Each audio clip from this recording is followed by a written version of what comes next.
The fantasy football season isn't over, it just hasn't begun yet. That's right, we're looking ahead to 2024 and getting you ready with our top 12 rankings. We're going to talk wide receivers now and figure out who should be top of your draft list. Now, last year seemed pretty easy to figure out who was number one, but we might have some surprises here. Let's talk about the top three guys on each of our draft lists. That's right, we don't always agree on this, and in fact, number 1, 2, and 3 aren't even the same here. Number 1, I got Justin Jefferson again, but you don't. You're going with the Cheetah. Yeah, I talked up the Cheetah a bunch last year, said, hey, I really think he could break fantasy football. And prior to that ankle injury in week 14, he was breaking fantasy football. No reason to think next year, coming back fully healthy, he's not going to be even more motivated to break fantasy football and maybe get 2K yards. So I think Cheetah gives you such a huge weekly ceiling that for me, he's number 1. Well, believe it or not, I'm not going to go as high on the Cheetah as you are. I like Hill a lot. Here's my reasoning, which I don't know if you feel like this is great reasoning or not, but I feel like he had such a good 2023 and he was used so much. You know, he wanted that 2,000 yards. Didn't quite get it, but he came pretty close. I feel like regression is coming, and I know Tyreek Hill is the guy who's done it over and over and over again, but I really think the Dolphins, after the way the season ended, I think they're going to have to take a hard look and figure out, is this really the best way to run this offense all season long, is just to target him 10 times a game, every game? Do we have to diversify a little bit? Are they going to bring somebody else in as a number 3 receiver? So it's not just Cedric Wilson and Braxton Berrios. No disrespect, but still, I wonder if this offense diversifies a little bit. Also, Jalen Waddle not only missing a couple of games, but really being banged up for a lot of the season. I think that maybe affected things. So I love Tyreek Hill. I love him in fantasy, but I'm not going to put him number 1. I really think Justin Jefferson is still the GOAT. I mean, he's a guy who it just does not matter almost who the quarterback is. And think about what he had to deal with injuries and with a quarterback rotation there all season long. It's easy for us to forget just how dominant he is. So with some semblance of stability and hopefully no injuries, I have no reason not to pick Justin Jefferson number 1. Are you concerned about the quarterback situation, or you just have those other two guys higher? Yeah, I just have those other two guys higher. And honestly, I love Justin Jefferson, one of my favorite players. He's been nothing but incredible every season of his career, and he's probably going to be incredible this year, and he may even be the number 1 wide receiver. I just think after what Tyreek Hill, almost did this year and what CeeDee Lamb did this year, I'm going to put them ahead of Justin Jefferson. All right, looking down at 4 and 5, no disagreement here. We got Jamar Chase just below those top 3. I mean, really the only thing you could say with Chase is Joe Burrow can't stay healthy. And then the Sun God, it's about time he's getting his proper due. He's a top 5 receiver. Yeah, deal with it. All right, now we shake things up a little bit. Number 6 and number 7, I got DJ Moore, A.J. Brown. You got A.J. Brown and Puka Nacua. Oh, look, AJB, I mean, we know he's a stud. You're going Puka. You feel like he's the guy here because Cooper Kupp not only hasn't really hit the list yet, I'm not even sure he is in your top 12. So do you think Puka is now the number 1 receiver for the Rams? I think he is. And look, we're talking about Cooper Kupp going to be 31, 32 next year, something like that. Already dealing with injuries, not getting the target share because of Puka that we saw the previous 2 years. Look, this offense and the way they use Puka is perfect for Puka's skill set. We got to think Matthew Stafford going to be back next year. Sean McVay already said he's going to be back. Going into year 2, I think we see an even better Puka Nacua in year 2. That would be pretty scary considering he just set the rookie record as a receiver. Yeah, I actually kind of feel guilty not having Puka on my list, but I will tell you this. It's just a little concern, not about him and his skill set or anything. It's just Stafford's another year older. Let's see if he stays intact. They have other options there. Kyron Williams, the run game. Puka sometimes gets a little bit phased out. I know this is like nitpicking, but still. Puka's a stud, but I can't quite put him as a number 1 receiver just yet. I'm pretty bullish on DJ Moore. I will say this. I know the question is, well, who's he going to have at quarterback? Is it going to be Justin Fields? Is it going to be Caleb Williams, another rookie?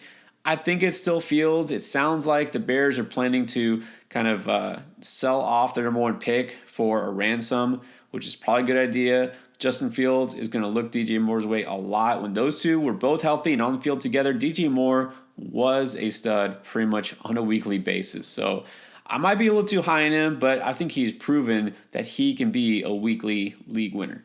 And the guy we were both super high on this year that didn't get a chance to show out because of the quarterback situation is Garrett Wilson. Let's just assume it is Aaron Rodgers next year, head quarterback for the Jets for the full season.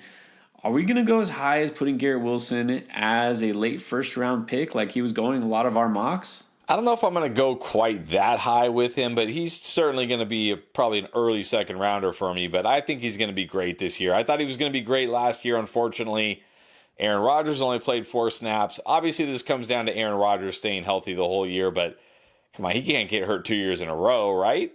Can he? Sure. Will he? I don't know. I don't want to speculate on that. I'll say Garrett Wilson. I really hope that they have a better backup plan for whoever does come in if Aaron Rodgers gets hurt. Now, there are a lot of receivers who are maybe deserving of being in the top 12, but we could only pick so many. So let's start number 9. This is where you put DJ Moore. I'm going Davante Adams. Davante Adams not making your very top list here. Is it because you really don't think Aiden O'Connell is the answer at quarterback, or you think Adams just a year older, maybe losing a step? Probably both. I mean, is it even going to be Aiden O'Connell? Who's it even going to be at quarterback? We don't even know. Yeah, Adams. I mean, look, Adams was fine last year. He wasn't horrible or anything, but now a year older, uncertainty at QB. I don't think I could put Davante Adams in my top 12 wide receivers personally. To me, he kind of showed that it really doesn't matter also. He's pretty much quarterback proof. I know the offense wasn't exactly the most explosive with AOC at quarterback, but look, what if Josh Jacobs is gone?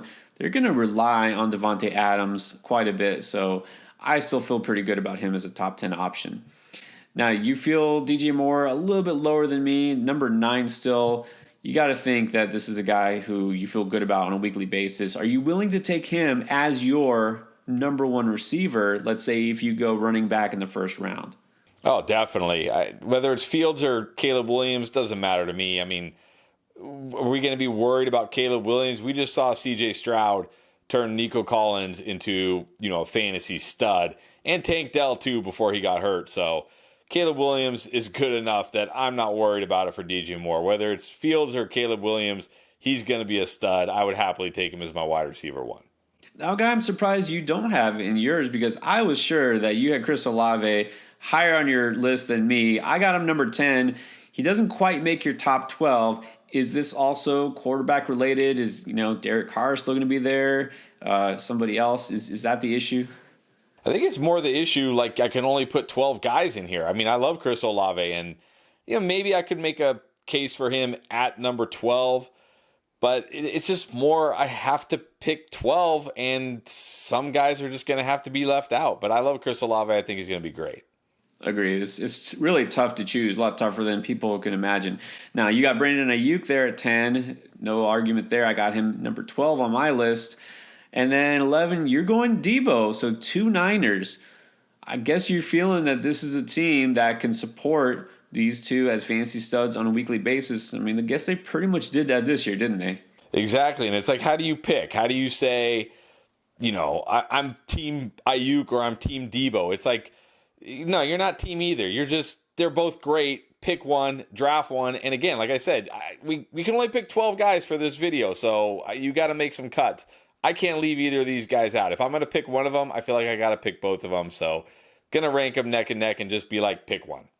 Hey, again, you can't argue against Debo because he has that ceiling, that weak winning ability. So it doesn't happen every week, of course, but when it does, you're definitely glad that you have him. And I was pretty glad I had several shares of him last year. And then one player is going to be really hard to judge, assuming everything stays the way it is going into next season, is Stephon Diggs. A lot of people are going to be left with a bad taste in their mouth from the way he ended the season in fantasy because kind of did nothing for like 4 straight weeks, and it coincided with Joe Brady becoming the offensive coordinator. Assuming everything is the same, Diggs is a Bill, Brady's the coordinator. Are you worried that Diggs lets down for the whole season? Yeah, a year older. I mean, now he's going to be, 31? didn't look good down the stretch. This offense was much more run heavy. They spread the ball out more. You got Dalton Kincaid, emerging. I cannot put Diggs in my top 12, unfortunately. I don't know that I feel great about it, but I think that Diggs, as long as he's there, we know he's the number one option. There really isn't a lot in terms of competition for targets. I feel like this was a conscious choice because we saw him bounce back, of course, against the Dolphins in the final week of the season. But yeah, I think Diggs is just so talented. He's got Josh Allen, a stud quarterback. When I have to pick and choose between these elite talents at a position like receiver, I'm always going to defer to the one that has the better quarterback. So that's why Diggs, to me, kind of still has to make this list. And then your number 12 receiver here, going with Michael Pittman. Talked about this a little bit with JT in the running back video. So let's talk Michael Pittman with Anthony Richardson at quarterback. You kind of figure that has to be better than Gardner Minshew, but is Pittman really going to be the guy in Indy? Yeah, I mean, who's going to overtake him? Like Josh Downs? They're not going to draft anybody, I don't think. They just, spent a relatively early pick on Josh Downs. They've got Pittman. Like, he was a stud with Gardner Minshew, like you said. It's going to be better with Anthony Richardson. It just is. So, look, maybe I could have put Chris Olave here, like I said, maybe a few other guys. But again, we had to pick 12. I'm going with Pittman. Hey, not a bad pick at all. Pittman has showed that, he can be the number one receiver and a number one receiver. So at this point, you just have to kind of choose your preference. Which player do you trust the most? If you missed that top 12 running back ranking video, you can check it out right here.